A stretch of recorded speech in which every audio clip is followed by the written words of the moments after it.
Our first panel pushes engagement offline, online and off stage. I would like to welcome Teresa Potocka, producer at Potocki Communications.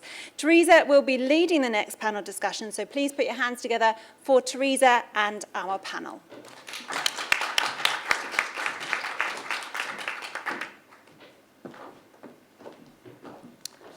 Hello and welcome.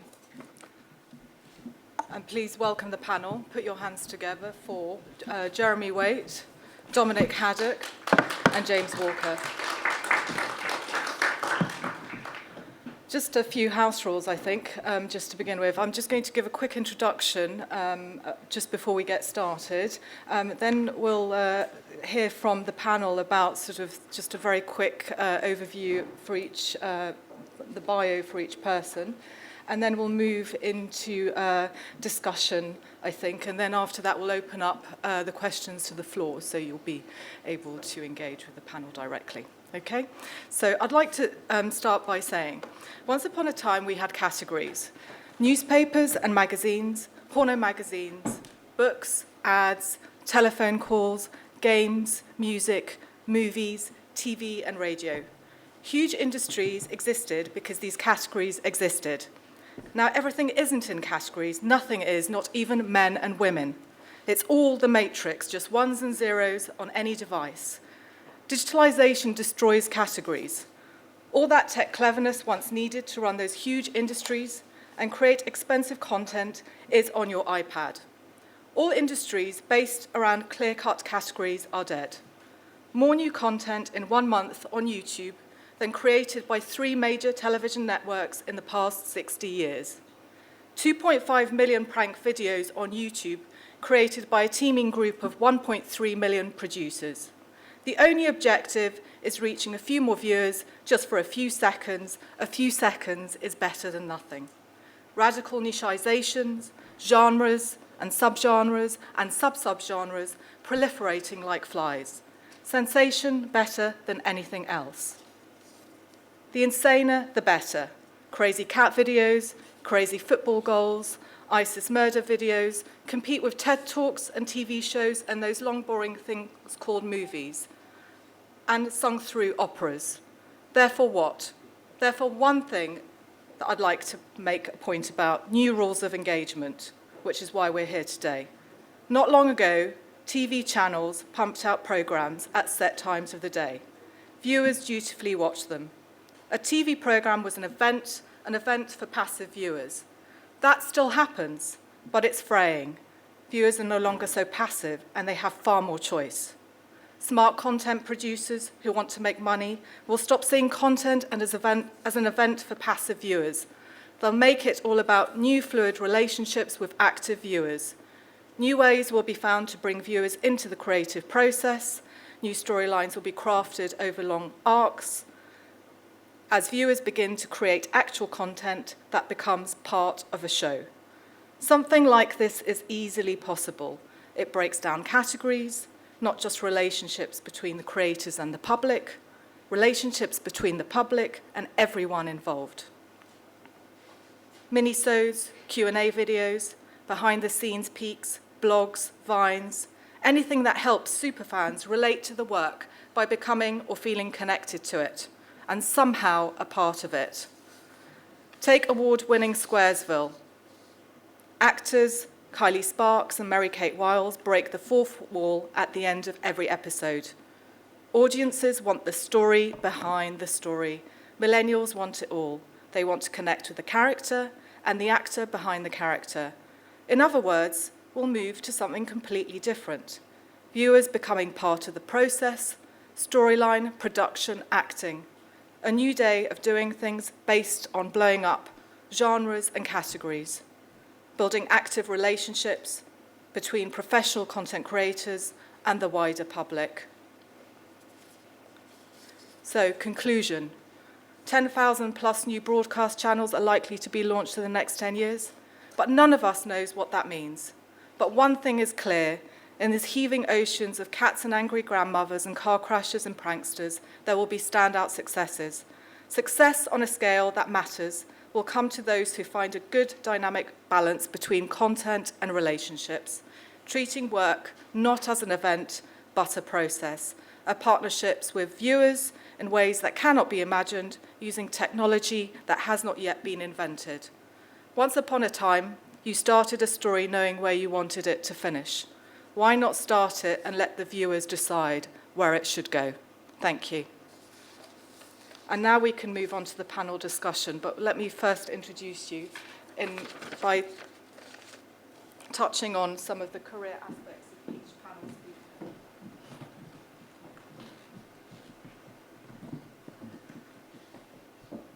I'd just like to start, first of all, maybe with Dominic. OperaUpClose, and you started your career at the University of Warwick. Then you built your own company, is that right? Which wasn't relevant to the arts at all. Yep. Do we need mics to record, by the way, or are we okay talking? We need mics? Okay.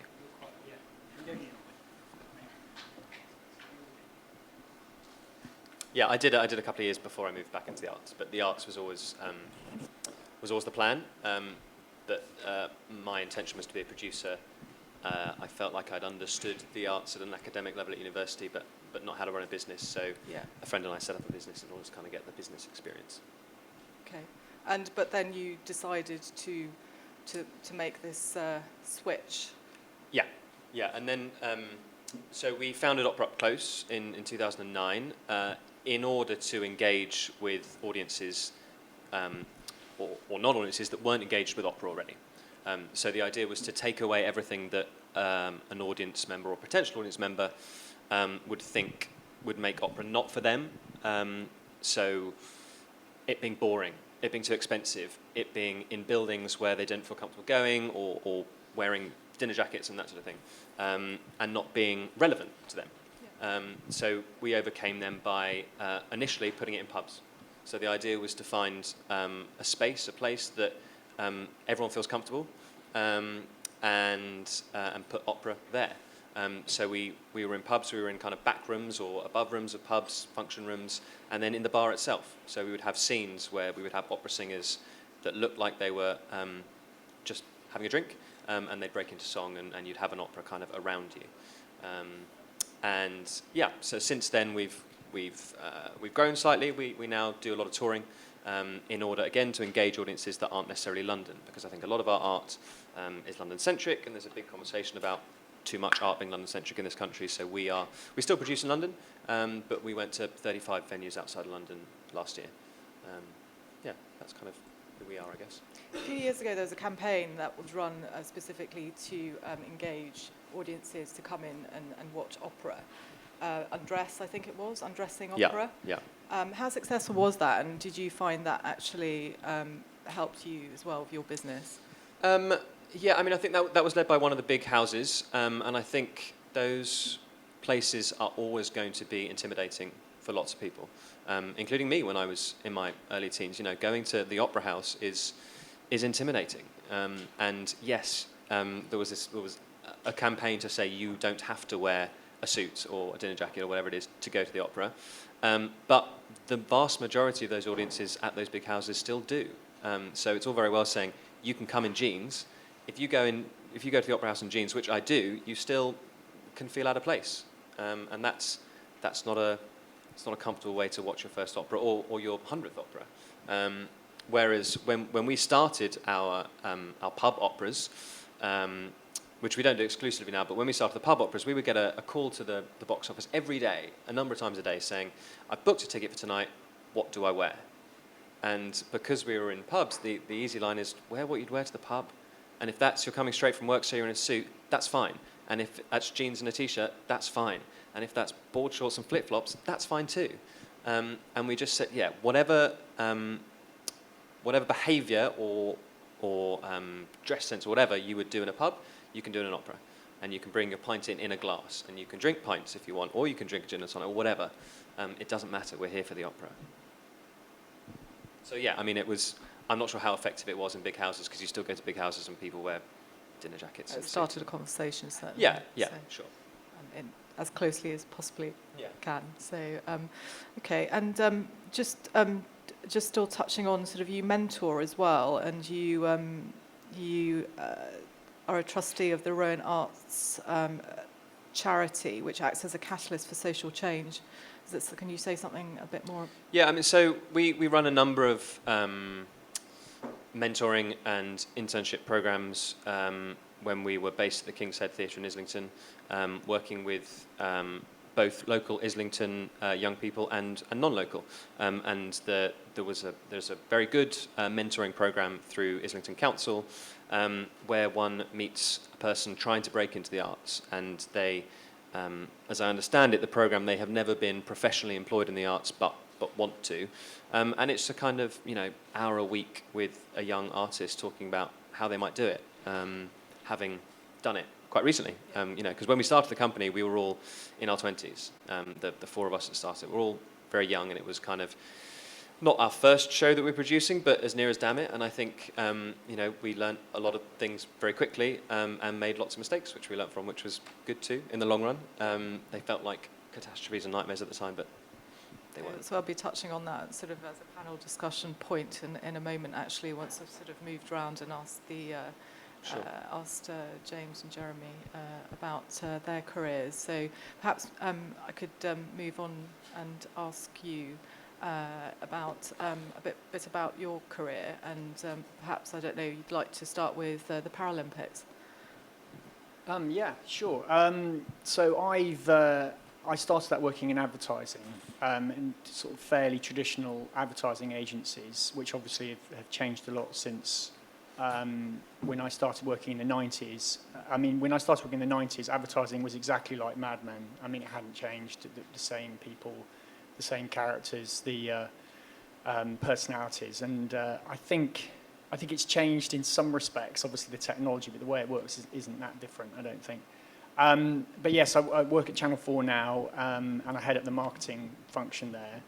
And as you mentioned, the Paralympics, which I think I can safely say is probably the highlight of my entire career, because you're lucky to get an opportunity like that in your career, where you get involved in a project where you feel that you are genuinely having an impact on society, which generally you don't get to do in marketing, I suppose, unless you work for a charity or an NGO or something like that. But when we took on the Paralympics, Channel 4 prides itself on being a challenger brand. I mean, we're state-owned, which people don't always realise, although they're probably more aware of it now, because there's a sort of conversation about our future going on.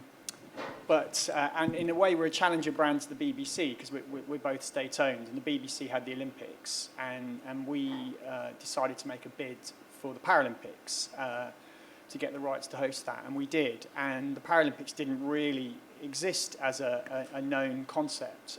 It had been shown on television, the BBC had covered it in Beijing, but at a relatively small, limited amount. And we set out to say that we wanted to make it the equal of the Olympics. And a big part of that was by doing a huge marketing campaign to make people notice it and actually think, wow, this is something that deserves to be seen alongside the Olympics. And a lot of people don't know that, para obviously means alongside, and Paralympics means literally alongside the Olympics. So we really wanted to produce something that would genuinely have an impact on people's attitudes to disability, as well as get people to watch the sport. And that was sort of one of our key objectives of the campaign, was that we wanted to change attitudes to disability among the British public. And obviously the marketing campaign, Meet the Superhumans, was part of that. It obviously got people to the games themselves, and then they spent 2 weeks engaged in the games. And the result of all of that together meant that, in a measurable sense, a quantitative measurable sense, we saw different attitudes coming through to disabled people. And that was, fantastic, and something that everyone involved in was hugely proud of. But it was, I suppose, one thing to say about it, it was a big leap of faith on quite a lot of people's parts, because, and I think it's interesting that you can easily, if you meet people that are really engaged in something, they can often be in a bit of a bubble. and assume that everyone else thinks exactly the same thing about it. And I imagine in your world as well, it can be like, well, why doesn't everyone love what we do? And so people within Paralympic sport kept on saying to us things like, it's just about the sport, you've got to tell people it's elite sport. And you're talking to an audience that hasn't engaged in your sport at all, and they come with prejudices. And I don't want to, using the word prejudice is probably quite strong, but I think we came across attitudes where people were saying things like, I really love that the event exists. I think it's great that the event exists, and it's good for them, but that doesn't mean I want to watch it or care about it. And we realised that what you had to do was bridge that. So you couldn't just say, look at this person, they can run really quickly. And that wasn't enough. You actually had to help them go on that journey. And one of the ways of doing that was to sort of humanise it and engage people in the human stories. And for people involved in the sport, that was quite difficult because their view was a little, well, that feels like we're just going to be patronising the athletes, and it feels like people have moved on. And it's like, well, some people have, but not enough people have. So how did you go about doing that? I mean, I think if you remember the piece of film we made, the Meet the Superhumans TV ad, and as an aside, I still think that a lot of what you said struck a chord with me, but I still think that you get video content, whether it's a TV ad or a clip on social media, is still the most powerful medium out there. Television is not dead. It just exists in many, many different forms. And I know people talk about television being a dying medium, but I would argue that at its best, it's still incredibly powerful. And video, obviously, drives the internet. But we had two things really. Executionally, we presented the athletes in a way they'd never been presented before, which was film them like the coolest athletes you've ever seen in a Nike ad. That's one thing. And the other one is inject a moment in that which gives people pause for thought. So it stops them in their tracks and they think, wow, they're achieving this and they've been through that. And so it's this kind of forget what you ever thought you knew about people, about humans. And I think that enabled people to sort of bridge for them to sort of go into it. And then when they actually watched the games, and they did watch the games in their numbers, and obviously part of that was built off the success of the Olympics, that's undeniable. And part of that was because it was in London, that's undeniable. But they came to it and enjoyed the sport as sport. But I think they enjoyed it even more because they enjoyed the connection with the journeys the athletes have been on. And to be honest with you, that's always been the case in sport. People like Tom Daley because of his journey, because of the relationship with his father. So that's all. They're almost those human dramas have always been part of sport. Very few sports exist just on the basis of how good somebody is at doing a particular thing. Apart from football, where a footballer can be completely boring and it will still be very popular. Yeah. Most sports need personalities within them. So I love talking about the Paralympics. I could literally talk about that all day. I'm sure we've got loads of Are we allowed to show the ad, by the way? This is the Public Enemy soundtrack to the ad. Are we allowed to show it? So, well, that I don't. Yeah, of course. But I don't have that with me. I'm sure someone should find that on YouTube so we can see it later. I'm sure everyone's seen it many times. It's quite well. I mean, it was one of the top 10, didn't it? Is that the one that won, or was it the other one? Yeah. No, it was. We got a sort of thing from TED Talks, and they were interested in advertising that had sort of gone beyond being a conventional ad, and it came through that. I mean, actually, the thing that I was asked to touch on was the Humans campaign, which is obviously quite worked on a number of different levels, which I can come back to. Shall we come back to that in a minute? Okay. Yeah. So just to move to Jeremy then. So you work for Salesforce, and you are their head of digital. So is that globally or is that UK-wide? That's EMEA. I work with a global team. So just for everyone, just in case. So we're a big technology company. A lot of people know us for databases and CRM stuff, but we've got the biggest marketing cloud in the world and the biggest cloud-based servers in the world and stuff. Like, we're a big company. And we have Salesforce Tower just down the road, which used to be Heron Tower, which we bought because we like buying big buildings. But anyway, we're doing some cool stuff, but it's almost like we're not very good at telling our own story. And one of the things that I like, one of the things, in fact, that's current that you guys have picked up on as well, you talk about purpose and about like, why'd you get out of bed in the morning? And you're trying to create some content to move people to do things. The only reason, I was head of strategy at Adobe. Yeah. Obviously, great creative company, big monopoly in doing what they do. The only reason I really left was for the boss, Mark Benioff. I had no idea what the job was going to be. I didn't know I was going to be head of digital strategy. It was just, that's the guy I want to work for because of his vision and the content that I saw that was communicated across Dreamforce, which is our big conference. And basically, to boil everything down, the vision of the company is just, we want to make a shit ton of money, and we're doing pretty well at that, but we want to make more money so we can give more away. And by giving more money away, we create these business models that other people want to copy. And as a result, we're kind of the lead technology providers for everyone from the World Economic Forum to Nike and work with Coca-Cola. Burberry use Salesforce, Burberry have everything that we have built. Yeah, they have all of our platforms. And they're probably the most, Burberry's probably one of the only companies that's a big client of ours that I've never worked with because they probably know more about the space than we do. They're so advanced. And the thing is with Burberry is they just test and learn everything.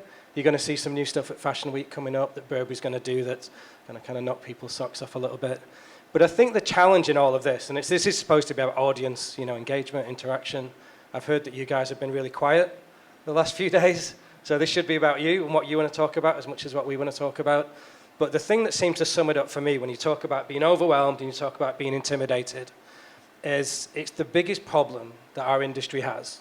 Like, I have the luxury of being in a boardroom with some of these chief execs of big companies, and I'm not kidding. PwC did some research, but it's been reflected in what I've seen in boardrooms, which is pretty much that 4 out of 5 executives are overwhelmed and underprepared for the challenges their company's going to face over the next 5 years, right? So maybe you can touch on that because you ran your own agency in a sort of bigger way. Can you tell us a bit more about that then in that case? What do you want to know about the agency, about why it failed or why I set it up?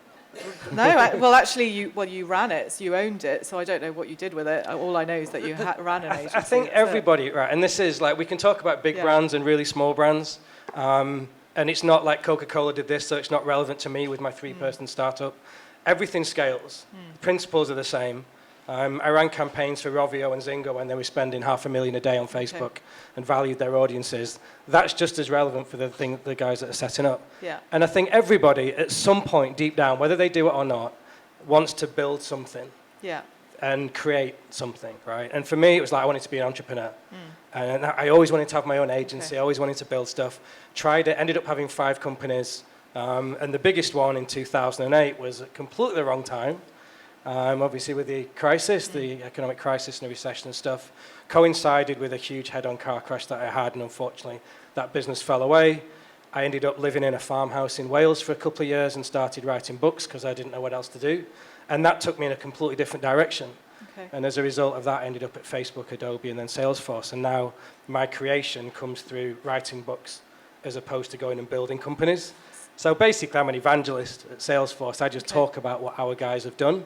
And I prefer to do that and showcase their stuff than I don't want to go back into startup world. For me, it's a bit too scary. You have quite a huge following on Twitter, or more than, let's say, the average head of digital, wouldn't you say?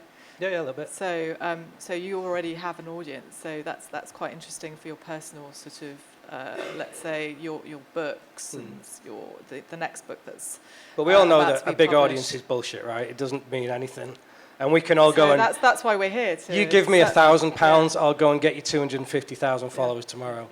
Easily. The thing, and this is a really interesting debate that we should all have. I did a test a few years ago and I bought 10,000 followers. And most of them unfollowed me when they realized that I was just talking about marketing and technology stuff. But it's like, I don't see, and this is the debate, right? Back when I had my own agency, we used to take full page ads in creative review. And that was my way of being a Manchester-based agency, trying to stick my head just 1% above every other Manchester-based agency and the London ones, because it's really, really hard to do what you do. When you're at that level, everybody's good. So something has to, make you stick up. So for me, full page ad in creative review, punching above our weight, that was our thing. And we got pulled into, I was working with MTV and Scarlett Johansson, did the original campaign for Tiger Woods with Nike and stuff. So did some cool stuff, which I should have never have done with the size of agency that we had. Now, why is that any different than someone going out and buying 50,000 followers if they were, I'm not saying that you should, but if you were a social media consultant and there's, I won't swear, hundreds and hundreds of them in London, if that is the thing that gives you the 1% above everybody else, who's to say that that's wrong and that's bullshit because you bought your audience, they're all fake? Because a lot of the time, those bosses and their bosses' bosses say, here's a guy who's coming in, he's going to talk about strategy, he's got 100,000 followers, you should listen to him. Because if you're full of shit, nothing else matters anyway. But the fact that your followers got you through the door, I don't see that as any bad thing. And isn't that the difference between... Whereas if you're Channel 4, you should never do that. No, but isn't that the difference between the whole kind of paid for algorithmic thing versus the organic thing? And obviously, you know, if you talk about Facebook, they're a business that wants to make a lot of money through brands paying to get an audience. But if it isn't engaging, then you're just using it to sort of shout. If nobody's actually interested in what you're shouting, it's not really using the medium effectively. And obviously they are interested in, they don't want brands to make lots of, to be very successful without paying anything. So there's an element of money, a little bit of money plus stuff that people want to like and share. But you can pay to be big, but if it's coming through somebody's feed and they're just sort of not noticing it, then, I mean, you could argue on one level, it's the same as a press ad in a newspaper. Nobody really knows if anyone's looked at the press ad or just turned over the page, but it isn't really using that medium that effectively. But it is increasingly hard to gain audience in social media without money. The quality of the content, though, isn't it? Yeah. Which is something you guys are great at. Years ago, you had the In-Betweeners campaign, you had Misfits, just tons and tons of engagement. You may have bought a little bit of the audience, but they saw that your content was so good that the engagement and that organic growth came anyway. Well, obviously Facebook wants engaging content. So, but obviously all brands, if you're, I don't know, I mean, there are a good example of a brand that does well on Facebook that in a way shouldn't because of the nature of their product is Innocent. And their brand kind of was almost created for a social world before social media existed because it was this kind of, we're cuddly and, you know, like funny packaging and all that sort of stuff. But you think a drinks company, who really cares? But actually, because they've got this brand that allows them to talk about the world and fun stuff, they get away with it. Then another drinks company comes along and goes, well, we should be really big on Facebook. But it's like, well, why? Because people just consume you just because they like your taste. They don't necessarily want to know what your view of the world is. So I think that's the challenging thing for brands is not everyone gives a shit about everything that they buy. I mean, they buy it because it's functional. They don't necessarily want to have a relationship with it. But I think we're in a world where some people think that the role of marketing is always to have a personalised relationship with the consumer. I just don't think that's necessarily always true. Harvard is going to release a report next month, by the way, that you guys should check out. I don't know what it's going to be called yet, but it's going to be around relationships. What it's going to show is that 77% of consumers of big brands don't want a relationship with that brand.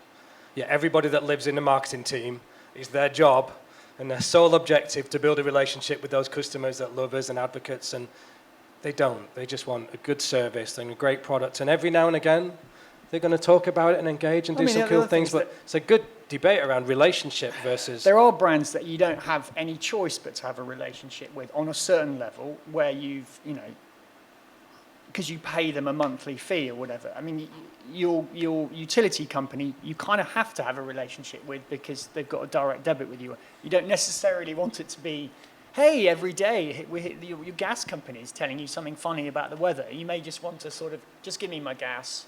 I don't really care. Yeah. But pick up the phone when I call you. Yeah, exactly. It may be as functional as that. I mean, everyone's different, obviously. But there are, I think, for example, in our case, you know, just going back to what you said at the beginning, Teresa, about content, is that We don't, our All4, which is our digital platform, we have it's a register. You have to register on it to watch the content, and obviously there's a relationship there, which was like, you give us some data, and we will give you something good in return, and we're constantly working on that, which was, and it could be just the programs, but we're looking at rewards and how you motivate people to feel comfortable about the data relationship, because a lot of this is about an exchange of data, which is, I think people are very conscious of the fact now. They know if they give some data, which has a commercial use, that's a two-way relate. They're happy to do it if they feel they're getting something good back. And it may be an access to a premiere of a TV show they really like before somebody else on a very simple level. I have a question for you, actually. Humans was the highest rated show since the Chamomile Lawn. And I found that quite interesting, that actually was how many years ago, 20 years ago? I mean, amazing, really. But totally. Why did it take so long, What? Well, I mean, that suggests that people, TV is definitely not dead. I think the challenge for telly is that linear television, which still represents, I think it's still like 90% of all viewing, even though obviously that represents the whole day's viewing as opposed to peak hours in your favourite shows. So it's not dead, and there's still programmes that people want to watch that come from the traditional broadcasters. And Britain has a very well-managed public service creative ecology with the BBC. It's different, I think, in other countries. It's not the same in the States, other countries in Europe. But it shows if you get it right, I mean, it's about how you get noticed, because you were touching on this, there is so much stuff. And I think that people still want editors. Facebook is an editor, effectively. It's an algorithm that's deciding what it thinks you should see, that you want to see. And sometimes you might think, how on earth is it working that out? And it's a bit scary, I think, those algorithms. We're an editor where we're obviously choosing to commission content that fits our public service remit, that we think our viewer will enjoy. And sometimes we think they don't know yet whether they'll enjoy. I mean, just to sort of Gogglebox. When that was first explained to me, I thought, what? A program about people watching television?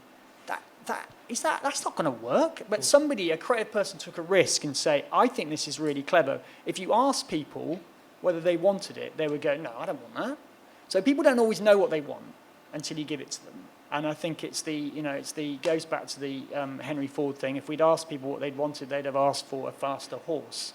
And I think there's still a role for creative innovators. I mean, I know it's probably worth bringing out somebody like Bowie, that what he did, people didn't know that they wanted that before he did it. You still need people who are going to do stuff.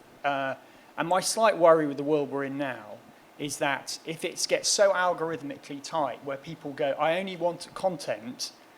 Netflix is a good example. A very amazing business and very clever. But if you sort of go, I only want to see movies that feature, Mark Wahlberg, whatever, you can do that. But are you narrowing yourself off from actually seeing stuff that you don't even know that you want to see it until it's shown to you? And that's the kind of, we'd love to have a sort of algorithm of surprise where we can give people things that they didn't even know they wanted to see until they saw it. But because there's so much stuff out there, it's very easy to default back to the things that you're very familiar with. We know if we put out a repeat of The In-Betweeners, it will rate, because people, there's, people talk about heuristics, which is kind of your brain wants to default back to what's easy. New stuff is challenging. So okay, I think that's why, so for example, I think that's why box sets, once you're into a box set, it's easy to watch another series of a very familiar show than try a new one, because you know the characters. It's an effort to suddenly, I'm going to try something completely new that's going to use more of my brain.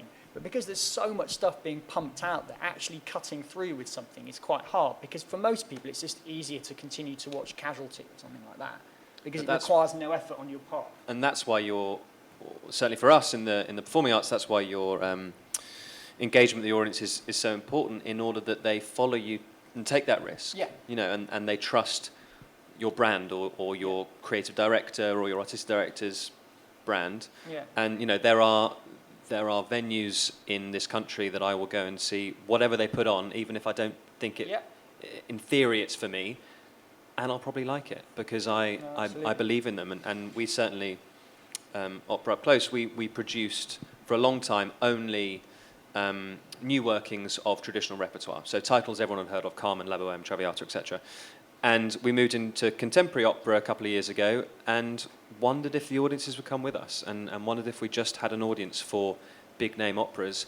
And they did, thank goodness. And because it was... they trusted you. Exactly. Yeah, they trusted us as artists to go with it and to go and see an opera that they either didn't know anything about or thought they didn't like contemporary music.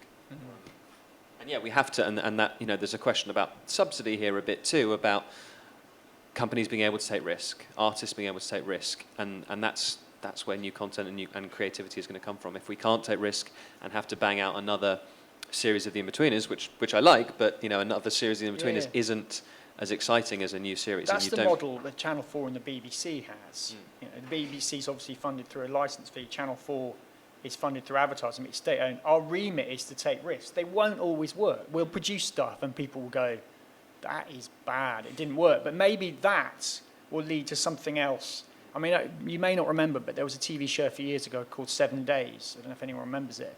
But what was innovative about it, it was a sort of, it was almost like a live, people living in London, and it was their lives, you were seeing them live, and it used the sort of, we created a digital platform where you could interact with them.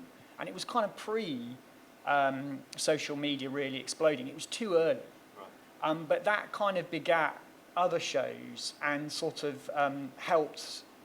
The same creative team then came up with Gogglebox. So it's interesting. You take a risk that could fall flat on its face, but if you don't, a purely commercial. I mean, just to mention Netflix, which again I think is a brilliant model. But the thing that changed people's perceptions of Netflix as just a place that showed movies was a single drama, House of Cards. Now it should be remembered that House of Cards was a BBC drama, a massive BBC drama in the 80s, a huge show. It starred Kevin Spacey, an established Hollywood actor. It was directed by David Fincher, one of the best Hollywood movie actors. That was not a risk on Netflix's part. It was not an original piece. I mean, brilliant show, don't get me wrong. House of Cards is a brilliant show, but it was not a high risk. I mean, I understand the story behind it. It was that what Netflix were prepared to do, which other broadcasters weren't, when the idea was pitched, was they were prepared to say, here's $100 million, make however many episodes. They were prepared to make a long-term commitment to it. But the actual drama itself was not high risk, as in a remake of a really successful show starring famous people, directed by a brilliant director. That's not risky creatively. There's if you're interested, there's a really good YouTube video. They have got more risky since then with their. I was about to say. Kevin Spacey. Black and stuff like that. They have got more risky since. Kevin did a keynote at I think it was HubSpot, maybe Inbound, and he gives in his keynote is the entire story about how he pitched House of Cards and the issues that he had originally with Netflix. They only wanted to pay for the initial pilot, and he was like, "No, I'm not going to make the pilot. You've got to buy the whole thing." And he talked through the story about how he did it. And there's a really nice line at the end of his keynote, and he says something like, look, the thing we need to remember is that no matter what our jobs are, we're all just storytellers. But what we've got to remember is that the most important part of our stories is our audience. And because people's attention spans are about 5 seconds as they're swiping down their phones, we've got to remember how to tell those stories as fast and as compellingly as possible. It's a beautiful keynote. You should definitely check it out. Before we move on to the next question, can I just for us, as much as anything, you guys in the room, the thing we need to be careful of with content is to kind of define what it is, because there's a type of branded content that's going to get someone's attention to drive an action. You want to sell something, as opposed to create a beautiful piece of content that is going to raise awareness or is artistic and is going to stand alone as just a beautiful piece of entertainment. Who in the room would use marketing or social media to sell stuff? As opposed to, put your hand up if you're going to create content online because you have no interest in selling stuff, you just want a platform to share your things. Okay. Because that's the question there is this, we're talking about content generally and algorithms, and like when the Olympics were on, 70% of all of the articles on the BBC website about the results for the Olympics 70% of them were written by robots. There was no human journalistic involvement whatsoever. It was just a template that formulated based upon the outcomes of a specific thing, which is bad, right? And algorithms often create bad things. But then there's the other type of algorithm that does the kind of stuff that you guys need to do, which is if you're Sony PlayStation and you want to work with us, you know, we manage everything from the PlayStation network, we have to send out 120 million pieces of content every single day. And every single one of those pieces of content has to be completely unique based upon the playing habits of the person and all the data that we've got back from them. And they've noticed a 30% improvement as a direct result of doing highly personalized messages to whether it's mobile push, SMS, email, or whatever. And that's the thing, that's still great content, even though it's just a beautifully well-crafted email at exactly the right time to the right person based upon what I'm passionate about because I just hit a trophy on GTA or something. And I think that's the bit that, you know, there's two sides to content, and we need to be careful in kind of how we're pitching it. Absolutely. But is it the content that drives the delivery or the medium that drives the... because this is the question. Nonlinear thinking says it doesn't matter that people watch some shows live and some people watch some shows much later. Yeah. So how would this approach influence content delivery mechanisms of the future? Is it going to be the case that the mechanism influences the content, which it does in television?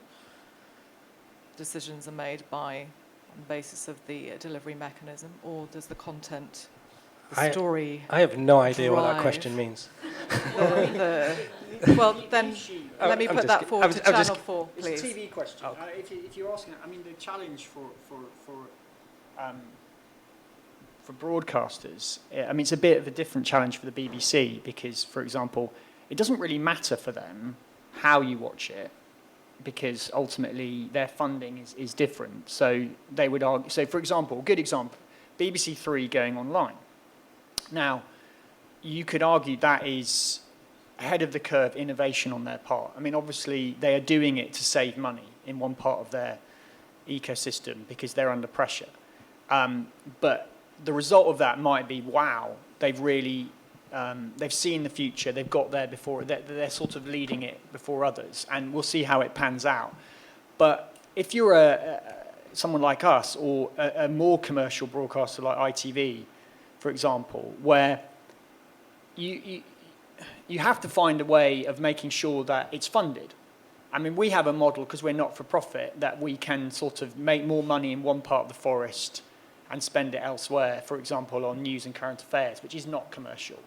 But our balance is making sure if somebody doesn't watch a show live and they watch it on a PVR or they watch it on demand, how are we making sure that that we're commercializing it? So, and obviously, you know, I bet everyone here, lots of people are very annoyed by seeing adverts on our VOD platform, but that's how we pay for stuff. It's just that in the world of VOD, I think people are like, I want to watch it now. Oh, I've got to sit through some ads. It's like, but that's how we pay for stuff. That's the transaction that you have to deal with. I mean, you could go down a subscription model. Obviously, that would be another way of doing it. So it doesn't really matter, provided we can ensure that we're getting in the money to then pay for that more of that content. So it doesn't really matter. And the balance between linear television, your electronic program guide, watching that stuff when we say it's going to watch, and versus the new completely IP-delivered telly and watching it that way, it doesn't really matter, provided we can work out how to fund it. Things like PVRs are difficult because people can fast forward through the ads. Ad blocking is an issue for the industry. I mean, the argument to ad blocking is always, well, be more creative with your advertising. That's really hard on mobile because your screen's tiny, how you can actually get a commercial message. But I think people have to understand, and it's hard for, I think, a generation growing up that's used to everything being free. And this is another conversation, I think, which is interesting. It's like, everyone, you know, we all know people, I'm not going to say anyone does it themselves, who know how to get stuff that probably should be paid for free. Whether that's movies before they've come out, before they've been released, whether that's music. But ultimately, somewhere along the line, somebody deserves to be paid for that. Artists deserve to be paid. And obviously streaming and music is one way of doing it. So, but I think people don't equate digital content, whether it's movies or music, in the same way they do a pair of trainers. Very few people would go into a store and steal a pair of trainers. but lots of people don't have any qualms about stealing music and video. And that's a challenge for the whole content industry, how you realise that. If you don't pay for this, I mean, people can say, well, Tom Cruise doesn't need to have $50 million or whatever, a movie. He probably doesn't, but there's lots of other less well-off artists starting out in their careers. And that's why it's interesting for live performance, because live performance is the one thing that digital can't, you can't have, it has to be live. So, musicians are now realising that they can't sell any albums anymore, but they have to play live because people have to pay for that. Yeah, and so it's quite interesting. The whole physical, real performance is growing and growing because that's the one thing that you can generate, you can guarantee you get an income from. But there's an interesting debate at the moment in opera and theatre about the live froms at the cinemas and live froms on Sky Arts and TV. And there's a big, understandable... Take away from people actually going. Exactly, yeah. There's a big concern from lots of people that work in the opera industry and theatre industry about NT Live and Live from the Met and Live from the Opera House going to kill a live performance audience. I don't see it.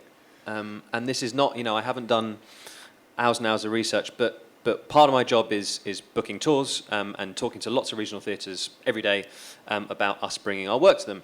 And far from them not booking us because they have a cinema where they can screen Live from the Met, what we're hearing a lot is we'll talk to a venue who maybe do or don't have a cinema, but they'll say, our cinema down the road has just started doing Live from the Met, and they're getting really good audiences. Or our cinema in our arts centre does Live from the Royal Opera House. And we've never been able to afford opera, or never thought our audiences would like opera, maybe because they don't engage with opera themselves, but we never thought our audience would. But we put on Live from the Met, and it's full every time we do it. So we would like to programme you. Whereas a year ago, we wouldn't have programmed you because it's too much of a risk to afford your fee as opposed to, buying just one Live from the Met. So on a very small scale, we are seeing audiences growing thanks to live froms. Cinema is a form of live performance. It is still like, you do get the... getting it in your home. And yeah. That's why 3D has grown for the Hollywood movie industry, because you can't replicate 3D. Yeah. 3D at home. People, I'll go and see it in 3D. And somebody said to me the other day, said, "Oh yeah, I reckon I can get a copy of the Star Wars film." And you're like, yeah, but then he admitted it'll be one of those ones filmed in somewhere, I don't know, China, Vietnam, or somewhere where there'd be somebody in the front row, and you realise this is literally in the cinema. That's just rubbish. I mean, it's just, why wouldn't you just pay for the cinema ticket? It's just not worth it. The thing is with you guys, you've found, you've got platforms that clearly work, that resonate with your audience, and they love the content that you're creating. To bring it back to marketing and put my corporate hat on, the biggest problem that we've got is new shiny things. This is working for you guys, and you found that, right? Yeah. A lot of these guys, and certainly the marketing community globally, is here's the next new shiny platform we now need to go and jump on. Yeah. Do you know how many platforms there are in the world at the moment, social networks? 553 million. There's 425 different marketing metrics that you can measure the success. And in 2016, there's going to be 3,212 different marketing technology platforms helping you make sense of all of that bullshit. That explains why people are so terrified. And there was a brilliant example last week. You look at the new shiny thing. I need a Snapchat strategy, a Meerkat Periscope strategy. You saw Peach came out last week, the new messaging platform.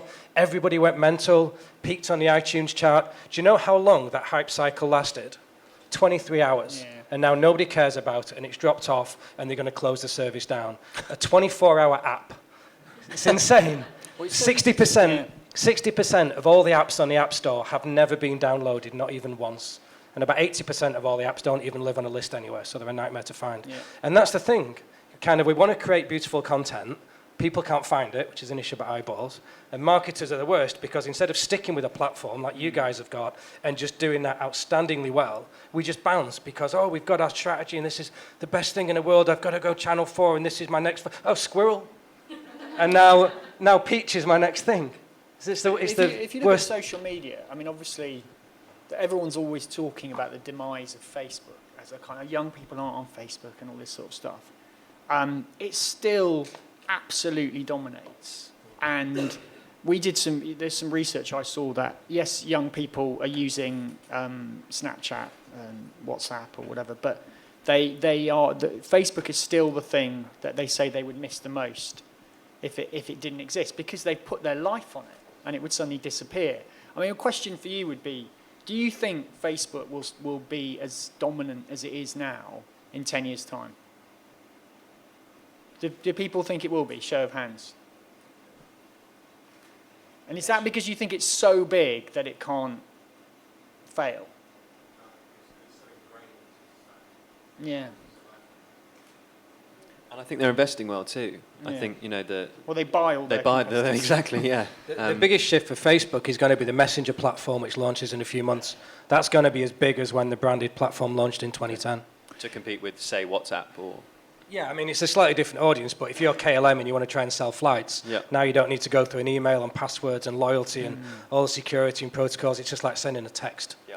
And KLM's going to see your history of stuff. If you want to change your seat, send KLM one message on Messenger, and it's changed, it's done. I mean, I think you're probably right. No one really knows, and I went to a conference where this exact conversation was had, and basically somebody talked about access to capital, which I think is your point, which is like, Facebook can just buy, they have so much money that if somebody comes along that's doing well, they'll just buy them.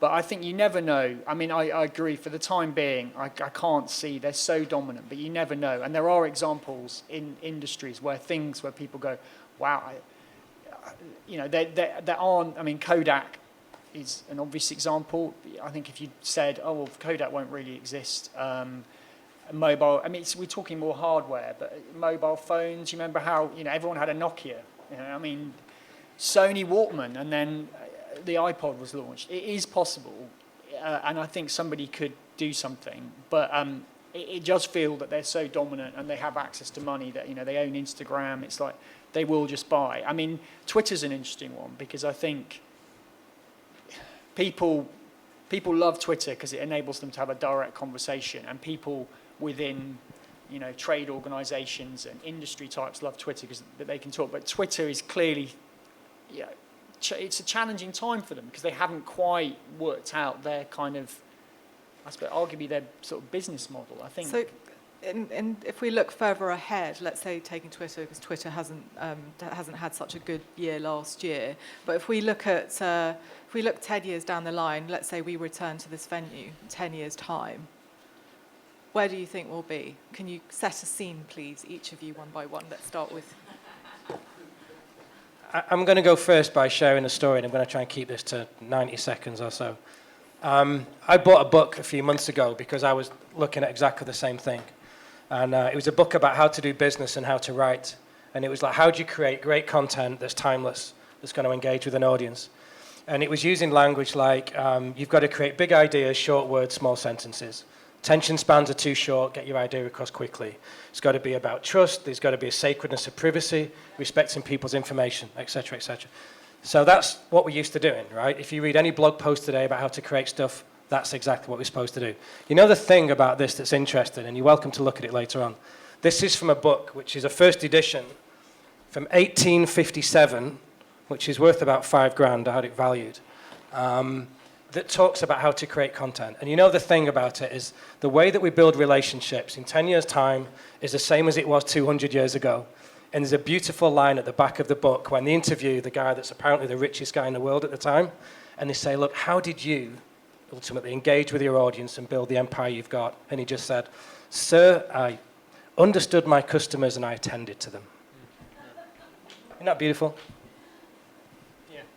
Well, I mean, 10 years' time, wow. I haven't got an anecdote, anything like that. But it's very hard to look that far. And my hope is that that we still have the kind of broadcasting ecology that we do today. And I think I'd hate to see the BBC tampered with too much, because I think it's a wonderful thing, which we should be very proud of. And it's what people internationally talk about when they talk about telly. I hope Channel 4 is still doing what it does. I think how it delivers what it does will change. Clearly, we will probably go to a world where TV is entirely delivered via the internet. I don't know when that will happen, in which case everybody will be thinking about content, not on a specific time. We'll still need live events. There'll still be big live moments. Sport will always be live. A version of the X Factor or something like that will probably still exist. I think all of that is true. I hope we still respect great journalism, great creativity, and are prepared to fund it somehow, because artists deserve to be paid, and it isn't. I'm not gonna. No one's going to equate a terrible kind of funny cat video with the sort of stuff that David Bowie does, because it's not. It's not the same. What one diverts you for a few seconds, the other one could live with you for a lifetime. So it's not. I hope that's still the case. I think Jeremy's right. I think human beings are still driven by the same basic aims. You know, they still want to sort of love and be loved, and that's not going to change.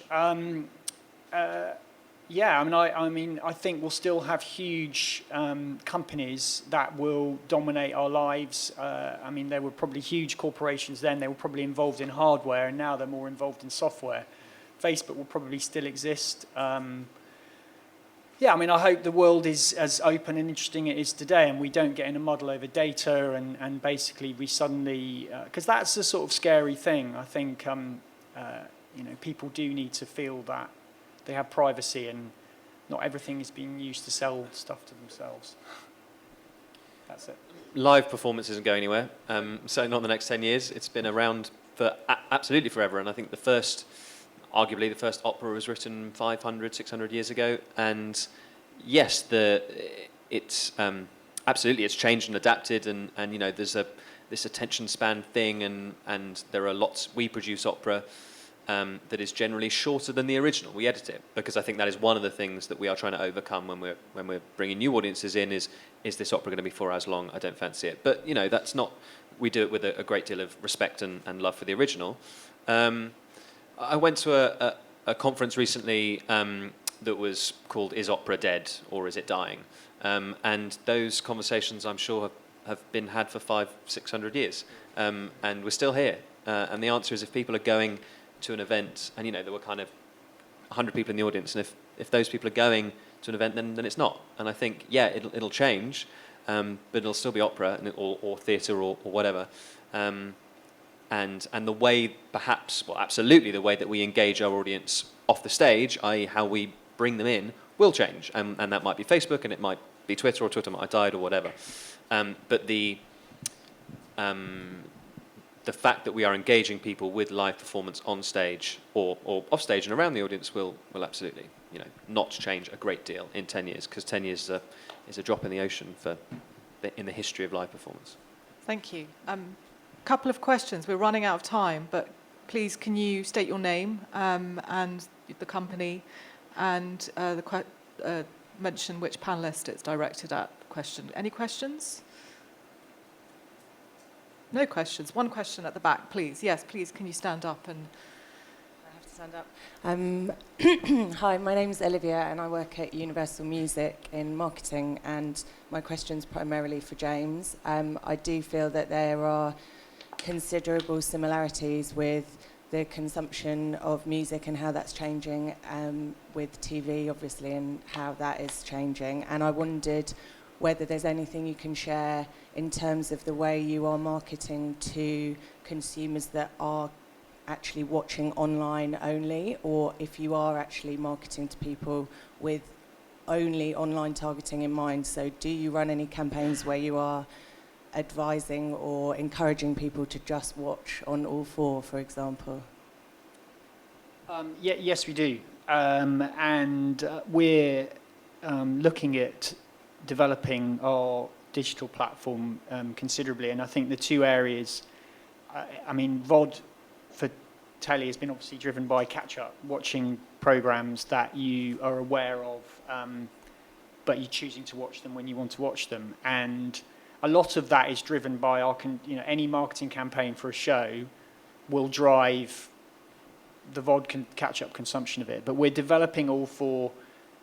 We've been trying short-form content, which obviously is growing, and that's what, you know, how YouTube lives. And a lot of that, you know, we're using social media a lot, and some of that is paid.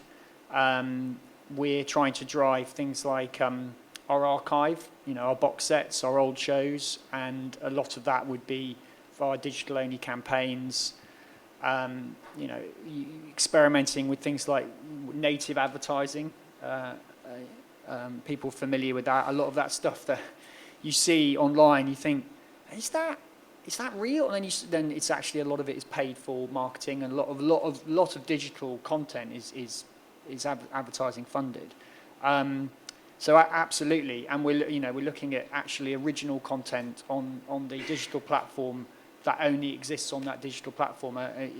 Some of you may have heard of this new initiative, Walter Presents, which we've got a huge quantity of foreign language dramas and comedies from all over the world, some of which is absolutely sensational and deserves to be seen. And we launched it with a German drama called Deutschland 83, which is on Channel 4. But if you go to all four, there's a whole range of content from Brazil, from Italy, from France, from all over the world. A brilliant telly. The only barrier to it is that it's subtitled. But it's sensational. A lot of it's as good as any telly you'll see in Britain, and majority of that only exists on the digital platform. You won't be able to watch it on linear television, and a lot of the drive for that will be using digital-only marketing. Absolutely. Hey, I'm going to have to stop you now. I've just been given the sort of the show, the time that we're run out of time completely. So I had a great Universal Music story, which you don't want to hear it. Well, you can certainly talk to Jeremy. Can I just give it in like 30 seconds? Because it's nothing to do with the question, but it's really fucking interesting. Uber was called ubercab.com originally, and they got sued because they were a cab company. So they had to drop cab and be called Uber. But Uber was a band run by Universal Studios. But the CEO of Uber, Travis Kalanick, didn't want to deal with Universal because in his old company, they sued him for $250 billion. He was 18 months before Napster built exactly the same thing. So they went to Universal Music and said, look, we've got this little taxi company. It's not going to amount to anything, but can we buy your name, Uber.com? So Universal sold it for 1%. So they were 1% owners of Uber. And they realized that Uber was going to be pretty big, so they went back to Universal. You know that shitty little taxi thing? Can we just buy the name for $1 million and we'll give you your shares back? And that $1 million would have been worth $625 million today. Okay, thank you very much. And please, please let's thank the panel, Dominic, James and Jeremy.